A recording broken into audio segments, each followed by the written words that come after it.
British bombers have joined a list of countries carrying out airstrikes on Syria. But are more airstrikes exactly what ISIL wants? And will they hinder or help ISIL? This is Inside Story.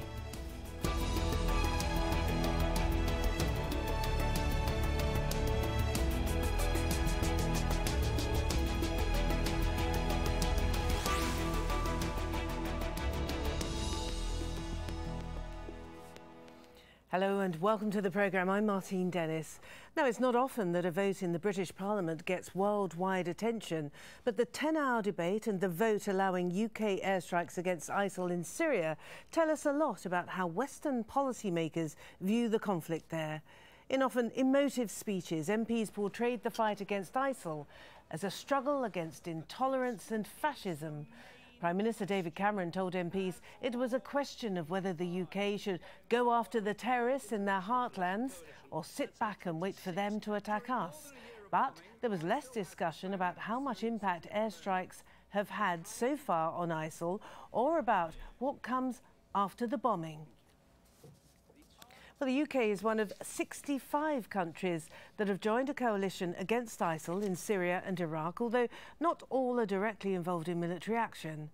All of these countries have carried out airstrikes against ISIL in both Iraq and Syria, culminating in a total of around 8,500 strikes against the group. Now, the vast majority of them, though, are launched by the US. Almost 95% of the airstrikes launched against Syria were conducted by the US alone. Its allies altogether have only launched 158 strikes there. And the UK has now added 8 missile-carrying jets to that fight. All right, let's bring in our guests now. All of them are in London. We have Patrick Cockburn, who's Middle East analyst for The Independent. Patrick was invited by Jeremy Corbyn to brief British MPs on airstrikes in Syria. We have Hassan Hassan, Associate Fellow at Chatham House and author of ISIS Inside the Army of Terror, and James Strong, Fellow in Foreign Policy Analysis and International Relations at the London School of Economics. Thank you all, gentlemen, for joining us on this programme. Patrick, can I start with you? Jeremy Corbyn asked you to brief MPs about airstrikes in Syria. What did you tell them? No, let's get this straight from the beginning. I briefed and talked to Tory MP, Conservative MPs, and also to Labour MPs. So I talked to both, and I tried to, they asked me questions about what the real situation was on the ground in Syria and Iraq. They focused a lot on whether the 70,000 moderate fighters actually existed in Syria, my views on that. But I wasn't giving a view on whether they should support airstrikes or not. It was simply to give them further information to supplement that which they already had. Well, you have also said that Britain is entering a long war based on wishful thinking and poor information. Yes, that's true, I think, because though everybody in Parliament was agreed that ISIS, Islamic State, is a monstrous fascist organization, that dropping a few bombs on it isn't really confronting it, which many MPs wanted to do and may have imagined was happening. One thing is very certain, since the Americans have had, the American-led coalition has had almost 60,000 sorties in Iraq and Syria and about 8,500 airstrikes, that there are more planes in the air looking for targets than there are targets. So we don't change things militarily very much. My argument is that to really change things, one needs effective partners on the ground in association with airstrikes. One has to look at the politics of the area, and Britain really hasn't done that. So this seems to me too much of a knee-jerk reaction to achieve the aims which the government wishes to achieve. And that was really what I was saying. Right. Hassan, why do you think Britain has actually made this decision? I know that there is ostensibly there is a military objective, but do you think this is perhaps driven by sentiment as a consequence of the fallout from the Paris attacks? Well, we have to remember first that Britain is already involved in the fight against ISIS in Iraq, so it doesn't really matter for ISIS, at least, that the UK has now rolled into Syria the airstrikes. That's one. The second, I think there is an international pressure, or at least expectations that the UK should be involved in the campaign against ISIS in Syria, especially after the Paris attacks. So I think that's also a factor.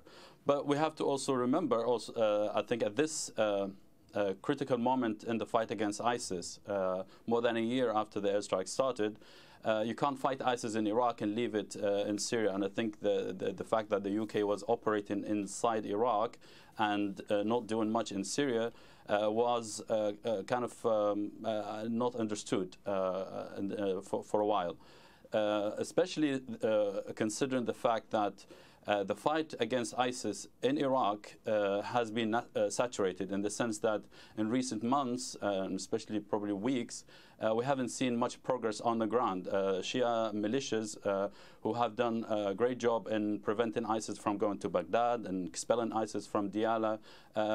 Recently, they've been busy with a political crisis, essentially, in Baghdad, and also after the Tikrit fight, which took 1 month. There was less appetite to fight there. And also the Kurds, except for Sinjar, there was a slow kind of or quiet front for a while. Syria, on the other hand, there's a lot of potential to fight ISIS there, and I think the involvement of the UK is a good start in the sense that you need to start focusing on Syria. OK. James, now airstrikes have had quite a lot of criticism, haven't they, of late? We all know that you can't win a war from the air alone, but they have succeeded in containing the spread of ISIL. Would you agree? Well, I think that's right. I mean, I think it's important not to overstate the strategic importance of the vote yesterday. This is a small incremental step, but then I think a small incremental step is exactly what's called for. The outside world is playing a giant game of chess in Syria at the moment. Only it's a game with dozens of players, no clear rules, and no real sense of what winning looks like. So for me, taking a small measure like increasing very slightly the coalition's capabilities to conduct airstrikes, that's the right thing to do in this kind of circumstance. That is an incremental step. It's a step that can be reversed. It's a step that's not going to be decisive either for better or for worse. And Patrick, the Prime Minister, David Cameron, suggested that this engagement is of a limited nature. How will the success or otherwise be measured of this particular operation? Well, I think, it's not entirely for the Prime Minister to decide. In military operations, it's always the enemy also has a vote. So it depends how the other side, the Islamic State so-called, responds.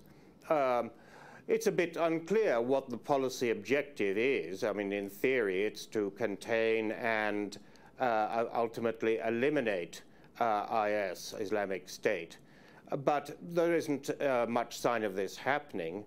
Airstrikes, which the Americans have been conducting since August last year, they have made things more difficult for Islamic State. But since then, they've also captured Ramadi. They've captured in Iraq. They've captured Palmyra. In Syria, they've lost some ground to the Syrian Kurds. They've lost Sinjar, but Islamic State didn't fight very hard for that. So its success so far is certainly not 100%. Now, it's a question of how much support is there for ground troops, support from ground troops in Syria and Iraq. And these are really political questions. The Shia militias in Iraq are more numerous than the Iraqi army, but Britain is allied to the Iraqi army. So what's the situation there? In Syria, likewise, there are supposed to be 70,000 moderate fighters, potential fighters. But when asked to identify these, obviously the British government was having great difficulty. So this story began to dissolve. So it's these political questions they haven't resolved. And without resolving them, military action is largely symbolic. It doesn't really shift things on the ground. And Hassan, of course, military action, airstrikes as now underway, carried out by Britain as well as the others, do have much more of more than a symbolic effect when we're talking about civilian loss of life. That is one of the reasons that's been cited by those who've been opposed to this action taken by British jets. How much of a concern should this be to British fighter jets, and how many people are we talking about in danger now? This should be the priority number one for the whole, American-led campaign, that to avoid collateral damage as much as possible. Now, for the US, as well as for the UK, collateral damage has been kept to a minimum. That if, for example, if they fly a jet and then they discover that there are civilians in danger, they go back without dropping bombs. So that's a good thing, especially in contrast to what we heard after the Paris attacks. If you remember, after the Paris attacks, we heard a lot of talks about how it's important to attack ISIS in Raqqa, and some people even called for carpet bombing Raqqa. That was dangerous talk. The good thing about the UK debate is that everyone is talking about collateral damage, about civilians, and that's good.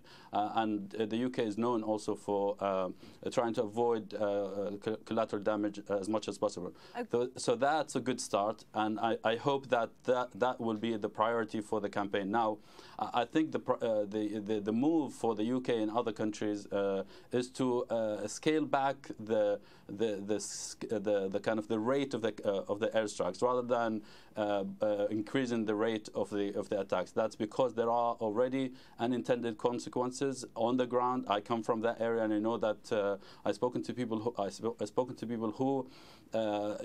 talked about families moving closer to ISIS now because ISIS is the only employer in town, and because the airstrikes targeted bridges and targeted oil facilities that people relied on way before ISIS came. Okay, well, let's hear from somebody who's also exceedingly sceptical about the effectiveness of airstrikes. His name is Nicolas Hénin. He's a French journalist, and he was actually held hostage by ISIL fighters for 10 months. Here's what he has to say about the use of airstrikes against the group. Strikes on ISIS are a trap. The winner of this war will not be the party that has the newest, the most expensive or the most sophisticated weaponry, but the party that manages to have the people on its side. At the moment, with the bombings, we are more like pushing the people into the hands of ISIS. What we have to do, and this is really key, we have to engage the local people. As soon as the people will have hope in a political solution, then the Islamic State will just collapse. It will have no ground anymore. And James, so that was the French journalist who'd actually experienced life with ISIL fighters and understood some of the thinking. Ultimately, what you've written is that this is something that's going to be solved at the negotiating table, isn't it? How much faith is there, and how much should there be in the Vienna process? Because that seems to be what David Cameron is raising as the political side to his military action. Well, look, the Vienna process is at a very, very early stage at the moment. It's a start, but it's no more than that, and we will need a lot more than that. I think the key issue here is this, that using force is probably going to have to be part of the solution in some way. But if it's any more than a small part of the solution, then the solution isn't going to work. We're going to have some kind of political process on the ground. But I think that a limited use of force can be a way of facilitating that. I don't think that the symbolic use of force is the same thing as the pointless use of force. I think ISIL has made a lot of its own symbolism. It's made a lot of its own invulnerability, its own invincibility. And I think if that can be tested, if that can be shown not to be the case, I think it will begin to lose some support. But the issue, of course, is at the same time to avoid alienating even further an already alienated population. And this is actually one way in which the involvement of the British can potentially help. It's not much talked about. The British offensive capability is not very large. We are only talking about 8 planes. But the plane we're talking about, the GR4 Tornado, it carries paveway bombs, it carries brimstone missiles, both of which are more accurate than what the Americans are using, what the French are using, what the Russians are using. They're also smaller. What that means is they're more likely to hit what they're aimed at, and also that they're less likely to cause this damaging collateral damage, civilian casualties, and so forth. So there is some hope here, I think. I think the symbolic element is important. It is also important to minimise the harm done to the population. I agree with Hassan, that should be the overriding priority. And yes, ultimately this is going to have to end at the negotiating table, but I suspect there is some fighting to do before we get there. And Hassan, whilst this bombing is underway, we understand that oil infrastructure is being particularly targeted, successfully we understand. How might the people of Raqqa be responding to the prospect of ISIL losing perhaps its main source of income? Well, obviously, I mean, to be honest, I think people on the ground blame the coalition more than ISIS, because for the simple reason that ISIS ruled these areas for a few months before the airstrikes started. So people saw how ISIS rules. And then the airstrikes came, and ISIS on the ground tells people that had it not been for the airstrikes, we would have made these areas much more prosperous than it is now. That's key. I think that's key to the perception of people on the ground. People are suffering also already from again the disruption of the wartime economy that was functioning way before ISIS came, and some people have often two options: either join ISIS or leave overseas, go as refugees, and that's really a problem. And I actually warned against that last year, just after the airstrike started, when they started targeting these oil facilities, and people started looking around and not finding a way to generate income for their families. So that's a problem that needs to be addressed. How do you bomb these areas, these facilities, without offering the population an alternative? Recently, the Iraqi government, for example, stopped paying salaries for former government employees. Now, these are hundreds, if not thousands, of families relying on these funds. So people can distinguish between what, if there are problems caused by ISIS or by the coalition. Right, OK. And Patrick, can I put to you some words uttered by the Deputy Secretary of State Tony Blinken recently, suggesting that Russia's military intervention in support of the Syrian regime has actually hastened progress, he said, towards a potential diplomatic solution to the conflict? Yes, I think that that's probably true. Because suddenly the Americans see their old competitor, the Russians, getting involved. That increases the American incentive to be involved. Also, the Russians are heavy hitters, so maybe they can deliver the Syrian government or the Iranians, or put pressure on them. So they're a significant player. But having said that, we're still a long way from resolving anything. You sort of need everybody who is a real player around a table. You need the foreign states. Remember, as we've just been reminded, that people on the ground in Syria and Iraq are now desperately poor. A lot of these armed movements are mostly dependent on outside financial backers, so they can put pressure on them. But there's a multitude of players here. So it's difficult to see how this is going to be resolved. Remember also that ISIS is a guerrilla organization. It has long experience of being bombed, not just since 2014, but it was since 2003. So it's good at hiding things. And unfortunately, when you have this weight of air attack going in, targets tend to the target list tends to expand, and the easiest things to hit our infrastructure, bridges, roads, oil refineries, other things. So the people who suffer most are the civilian population. And also, at some point, you know, this talk of really accurate weapons, it depends on how good the intelligence is. I remember the Amaria shelter in Baghdad in 1991, when the Americans thought it was packed full of Ba'ath Party members, and it was packed full of women and children. They killed 600 people. They hit it with incredible accuracy, 2 bombs, one after the other, smashed their way through. So at some point, the intelligence is faulty, and an awful lot of people will die. And so, Hassan, given that this operation is underway, they say targeting specific items of infrastructure for the most part, how much is this going to galvanise, if you like, the opposition forces? We know there's a myriad, a complete mosaic of opposition forces in Syria. Will this galvanise them? Does this help their cause? Yes, absolutely. It helps, but then you always have to do a cost-benefit analysis of these things. You know, you might affect ISIS and you know, weaken them a little bit, but you know, you do much more harm and damage to the local population. And I think that's not.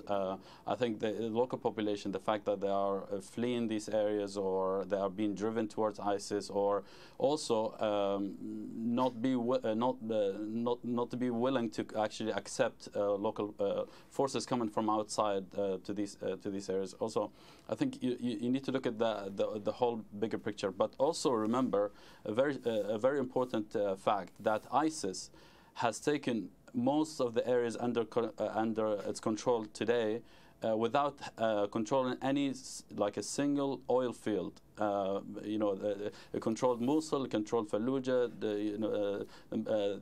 Tel Afar, Raqqa. All these areas were controlled way before ISIS, you know, laid hands on the oil infrastructure. So that seems to be an overstated factor in the fight against ISIS. And you have to also see that in contrast to, or you know, alongside the impact of that on the local population. Okay, James, if you take this through to its logical conclusion, there will be a political process involving the actors currently involved in the situation in Syria. Does that include ISIL? Will talks have to happen with ISIL? Will ISIL talk? Is there compromise to be made with them? Somebody's going to have to represent the Sunni populations currently living under ISIL's rule. Now, that probably won't be people at the top of the organisation at the moment. I think most of them would rather not negotiate under any circumstances. But the group was able to grow so large so quickly because it had support amongst the population, and because people rallied to its flag when it looked like the best way of defending them against all of the myriad threats that they see. And they see the government in Baghdad and the Assad regime as threats as much as they see the outside world. I think we're already doing quite a lot to minimise the harm done to civilians in these areas. And I think it's difficult to do a lot more without minimising the damage done to ISIL. But what's really lacking in this strategy is any kind of positive alternative, any kind of sense of what comes next for people living in these areas. In Iraq in 2008, we had the Sunni awakening. We had the breaking away of Sunni tribes from al-Qaeda in Iraq. Essentially what we've had with the rise of ISIL is a reversal of this process of groups going back into the arms of the extremists. There are a large number of moderate individuals within these structures, within this territory. The question now is how we provide them with a platform, how we empower them to speak out for themselves. Ultimately, whoever winds up in charge of these regions, they've got to be from the Sunni community. They've got to be people who are there right now trying to make things work. But they can't be people who hold the same kind of extreme views. OK, James, thank you very much. James, Hassan and Patrick, thank you all very much indeed. And as ever, thank you for watching. You can leave your comments on the programme page of our website, aljazeera.com. You can post your views on facebook.com/AJ Inside Story, or of course you can tweet us at AJ Inside Story. But from me, Martine Dennis, and all the team here, it's bye for now.